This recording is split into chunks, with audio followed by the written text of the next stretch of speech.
Thanks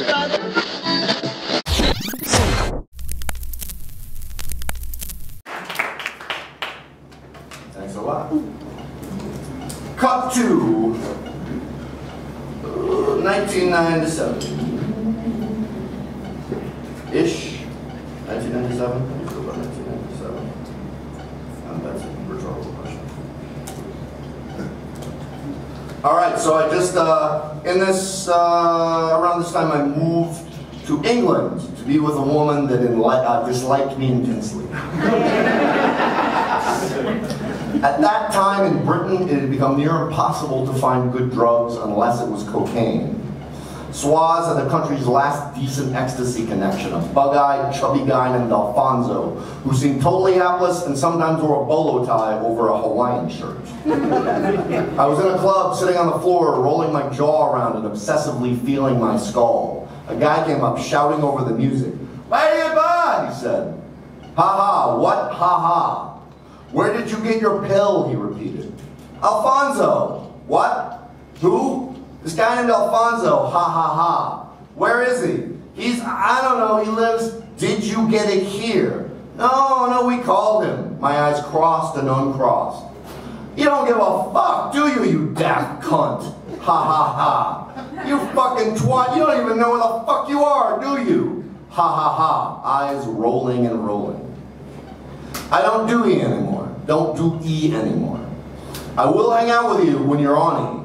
But if you start rubbing your face and telling me how amazing your face feels, I will make fun of you."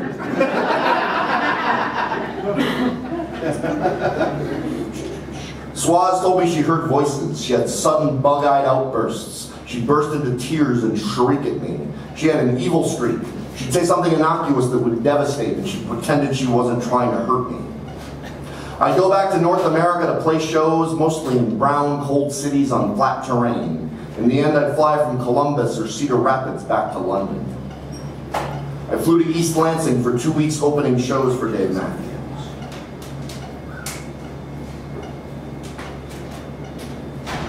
I put one of Alfonso's pills on my amp during sound check at the Boston Garden. Halfway through the set, between songs, I stepped back to the amp and gulped. I wanted to be coming up as soon as the show was over. We played to a crowd that had mostly not shown up yet. There were pockets of people in the chairs on the arena's floor, people who paid big bucks for the good seats, who mostly drank their beer looking bored. The people in the cheap sections were more likely to show up for the opening act. After the tunes, we'd hear a muted roar from the back of the hall. I began to feel the glow. We clambered down the stairs and into the strange middle ground behind the stage, with big road cases gathered together like cattle, cables running from the stage to generators somewhere, Dave Matthews' texts and states of distraction. By the monitors, there was a tiny TV screen hooked up to a camera, currently showing an empty drummer's stool. The guy's kit was so huge, jungled with cymbals, chimes, tom-toms, that they needed the TV screen to communicate. There was one lonely guy sitting at a computer. His job was to feed lyrics into the teleprompter. I thought, who does this guy drink with when he gets on the tour bus at night? Our dressing room was a visiting team locker room. There were empty massage tables and stationary bikes. The lockers had been covered with white sheets. A guy from Warner Brothers stood by the sandwich platter. He had horn-rimmed glasses and an aw-shucks kid from the cul-de-sac Encyclopedia Brown demeanor. The high ratcheted up, and I started to think he realized I was oozing into another state of being. He seemed weirdly menacing. My eyes must have been ping-pong balls.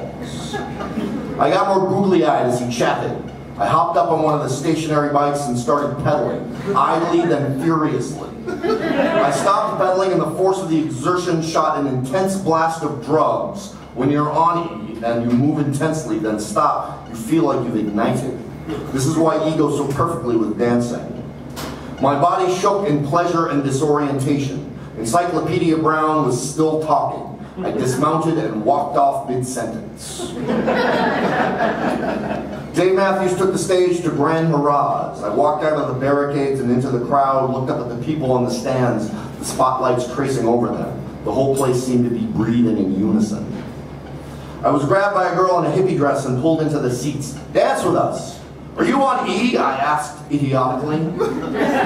"No, we're drunk," she said. I felt like a vice presidential candidate. I walked the rings of the stadium, slapping hands with fans here or there who recognized me. I was by myself, on drugs, grinningly holding up the all-access pass on a lanyard around my neck to security as they stepped up to block my way. They parted resentfully. Our bus was parked with a dozen other buses in a concrete chamber beneath the stadium.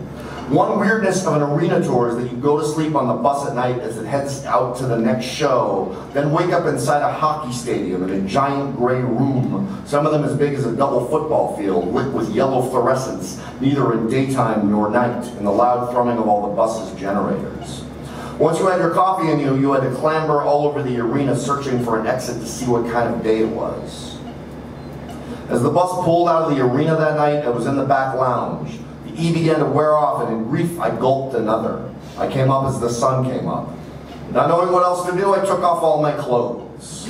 I savored the ever-diminishing buzz. Each time I felt it subside a level, I would get up and manically improvise weird calisthenics, causing a rush, each rush less satisfying than the one before it. In New York, we played Madison Square Garden. I had 1 E left. Dave brought me on stage to do something with the band. I improvised a manic melody, frightening, scary, fake joy. I danced circles around Dave, literally. I'm guessing now that every member of the band was staring at me with bayonets in their eyes, this freak who had seized their stage. I was oblivious. I introduced each of them in detail, though I couldn't remember some of their last names, by their star sign and their affinity for hiking or swimming. The audience fucking sold out Madison Square Garden. It looked like a sea of love lapping at the stage. And I just want to say, I fucking wish I saw that shit so. The second night I smoked weed and the jam was more contemplative. I scorned myself for wasting that 1 E on the drive out of Boston. Luke had come to the show and I took him on my, he's a friend of mine, took him on my customary perambulation. We stopped on one of the upper levels to watch the music a little. There was a 15-year-old hippie girl dancing. She turned around and saw me, her eyes lit up. I realized that I was wearing the same clothes I had worn on stage with Dave, and having essentially been in the Dave Matthews Band, I was a celebrity. I playfully shushed her, "Don't reveal my secret identity." She screamed. In seconds, I was dogpiled by 15-year-old girls like a monkey. Luke yanked me to safety.